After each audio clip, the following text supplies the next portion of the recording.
Sacco and Felice, New York and New Jersey's premier attorneys at law. Their team brings decades of experience across a wide range of practice areas. Whatever life brings, they're your legal team. From everyday matters to complex cases, they've got you covered with the experience you need and the results you want. Because when life gets complicated, they make it simple. SaccoFelice.com. SACCOFILLAS.com. 2 C's, 2 L's. Listen, all you New Yorkers. Taxi. Okay, we're looking around. This is the 77 WABC minicast. We had played, you heard from Cory Booker, you heard from AOC, and let me again state this. I believe we have I know we have the technology. We have AI right now. Look, AI could probably do this in a matter of minutes if you input the right information, which would take a lot longer, the populations of every one of the states and where people are located in those states and population, and the number of districts that each state would be apportioned to based on their population. And now you give it hey, make these equal districts in terms of, or as equal as possible, based on whatever, a grid pattern or however you want to do it. And you could get a technological solution to how the districts should be drawn so that they are most fair, quote unquote, most similar. Who knows what the makeup of Congress would look like? I certainly don't know. But it would take the partisanship out of it. You have states, especially in the Northeast, where Republicans might be as high as 40-50%, and they have zero representation in Congress. You have states like California that are unfairly impacted by the number of illegal immigrants. And that, again, and I've been stressing this, and I'll keep stressing it over and over, that is why Democrats brought in 11 million illegal immigrants. That is also why we have 20 million illegal immigrants already here, and Democrats don't want any action because those 30 million people mean more House seats, because the House is based on population.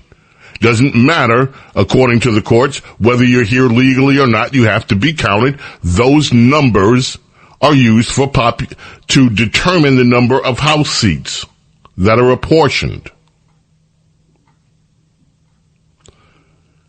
Then you have the carve-outs. The voting rights Section 2 carve-outs. The way it was being implemented was, we're going to make a carve-out to make sure that quote-unquote minority votes are not diluted. It was a protection. Was it necessary? Yeah. Was it constitutional? The court said it was, and they're still saying it is, but with a caveat, but not to the extent that was being used, where race becomes the sole or mitigating criteria. Now, I don't know how you parse it as to how much race is too much race. But our Constitution says, essentially, and I'm using not the legal wording of the Constitution, but our Constitution, 14th, 15th Amendment, guarantee equal protections for everybody. Pretty much, you don't discriminate. Pretty much, this is exactly what the civil rights movement was all about. Treat everybody equally. Why was the Voting Rights Act necessary? Because Democrats set up Jim Crow and used the Jim Crow system to keep black people from voting. So the Civil Rights Act, this is the shorthand version, and the Voting Rights Act was a response to the Democrat Party's discrimination against black people. It has expanded. that formula has been used to carve out Hispanic districts. So you had a situation that evolved where race was used, or ethnicity, to decide districts, and those are protected districts. And that does something else, by the way. It prevents competition. And why is that important? Because it gives you an echo chamber. Let me try to explain what I mean by that. Now I'm going to grab some calls. I contend, ladies and gentlemen, that the issue with some of these seats isn't race. There are people that are saying, well, and I played a clip yesterday from the Louisiana congressman who's going to be wiped out of his seat with the ruling by the Supreme. And he's saying, well, you know, white people don't vote for black candidates. And that's simply not true. In fact, to demonstrate it's not true, let's play cut 18 from a black congressman. His name is Wesley Hunt. He is in Texas. 18, this is Congressman Wesley Hunt. There's been a lot of talk how there won't be any black Republican members in the new term. Yeah. What do you make of that? Nothing. I don't understand how that's relevant. But is there a problem with recruitment? Or I don't think it's a problem with anything. I'm not here because I'm black. I am here because I'm qualified representative for Congressional District 38, and the American people choose who they want to choose. Yeah. And the one thing I don't want to get into is this game of race bait all day, every day. If there's 4, if there's 10, if there's none, what we are talking about is who is the best person that is best qualified to fill a seat regardless of the way that they look. And I tell people this all the time till I'm blue in the face. I represent a white majority district that President Trump would have won by over 20 points, and I won by 25 points the last time I ran. I'm being judged not by the color of my skin, but by the content of my character. I don't care how many black people are here. I want the most qualified people that are here. And thank you. Oh, got it. Thank you, Harrison. See, that's the point. And this is what I mean by limiting competition.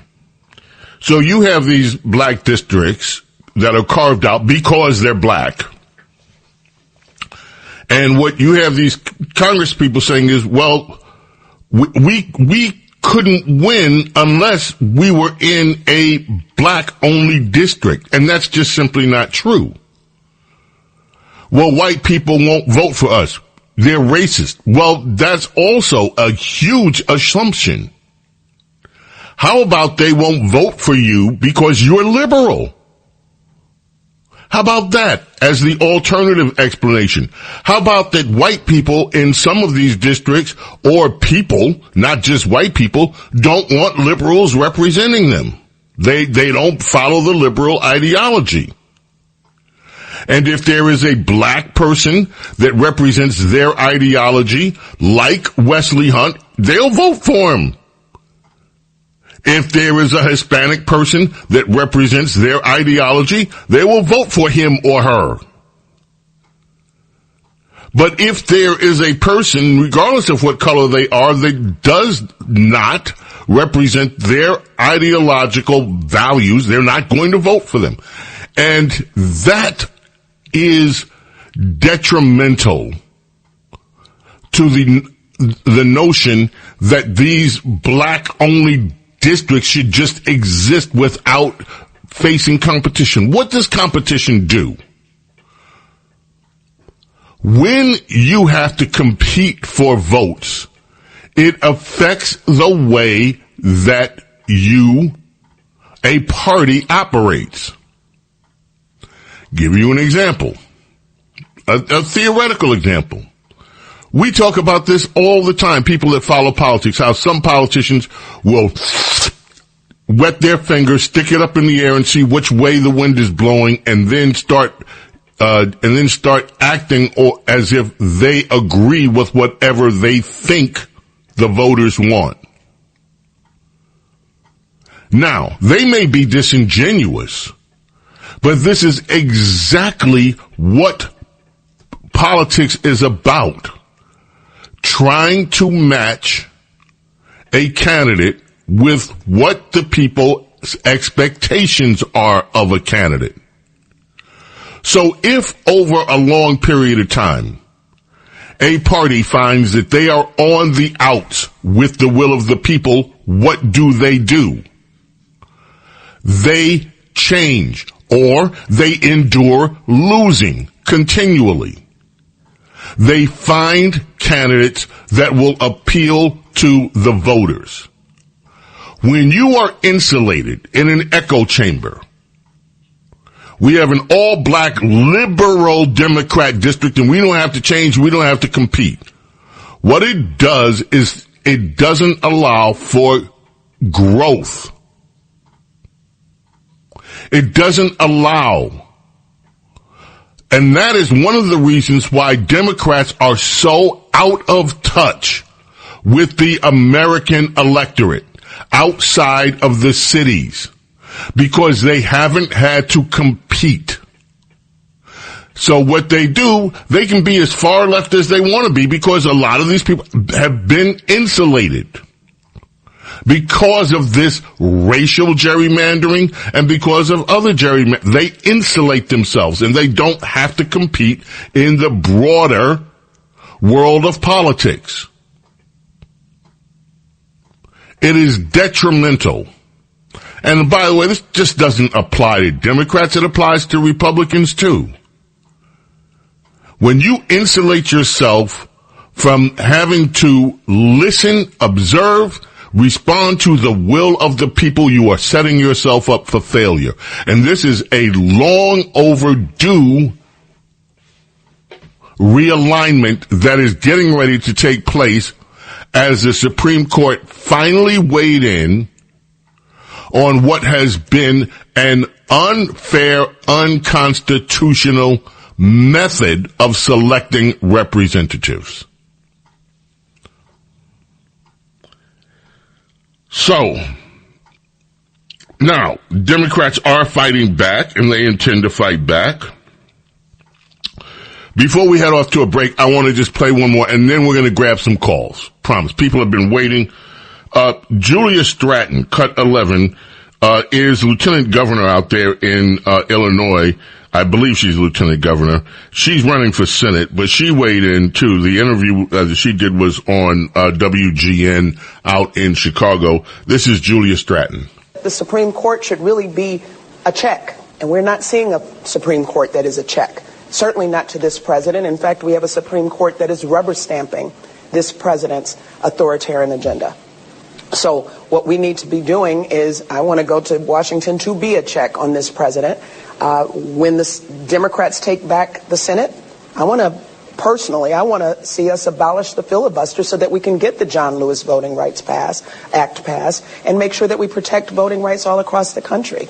So I think all of us are alarmed, we're angry, we're standing up because we know that this president is trying to erode our rights and our democracy, and every single day we're seeing Republicans play a role in that. And we have to stand up right now, because if we give them an inch, they're going to take a mile. Now, one of the things that she said when she led off her criticism is that the Supreme Court is supposed to be a check on the presidency. No, that is not the role of the Supreme Court. The Supreme Court in the check and balances system is supposed to be a check on the legislature and the presidency. And more importantly, the Supreme Court's job is to determine what is constitutional and what is not by way of those checks. And what they're doing their job. It is the idea that they're supposed to be, the Supreme Court is what she's saying. The Supreme Court says supposed to be blocking Trump at every turn. That is not the role of the Supreme Court. The real check in America that is being checked right now is out of control liberalism that has been causing this country to veer from the United States constitutional obligations. And what the Supreme Court is doing is checking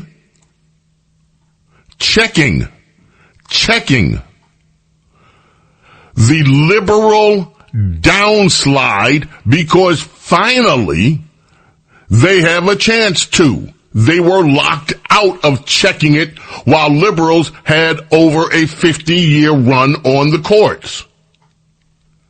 So this is a pendulum that is now moving in the other direction, and they are checking the outrageous and egregious slide toward socialism and progressivism that previous courts failed to put in check.